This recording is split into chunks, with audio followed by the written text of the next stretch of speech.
Sikhuluma nje ukuba khona kwami nawe kungenxa yakhe. Maye umuntu wesifazane unguNkulunkulu wasemhlabeni. Asibaphe izimbali zabo besaphila. Uma usezinhlungwini uyaba ihlombe lakho lokukhala, ukhale kulona, uthulule zonke inkinga zakho, akududuze uzuzise ungcono. Lapho ithemba lakho selishabalala alibuyise, akutshele igama elilodwa athi kuzolunga. Lapho isimo sinzima ekhaya, ikati lileleziko, ahlanganisa aphume nesisombululo, kugcine kulale kudliwe ekhaya.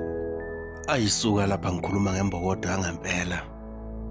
Lapho ethi elambile yena angadli, ancamele ukuthi kudla abantwana bakhe. Athi khululekani bantu bami. Awu kodwa ngingabala ngithini nje? Uthini kodwa ngomlingo wakhe? Lapho ethi epheka ebe ayina, ethi ayina ngapha ebewasha, enza zonke izinto ngesikhathi esisodwa. Lapho thina masibukela ibhola asikwazi ngisho ukwenzani okunye. Uma umuntu wesifazane uthola lo mlayezo, ngicela ukukwazisa ukuthi ngiyakuthanda.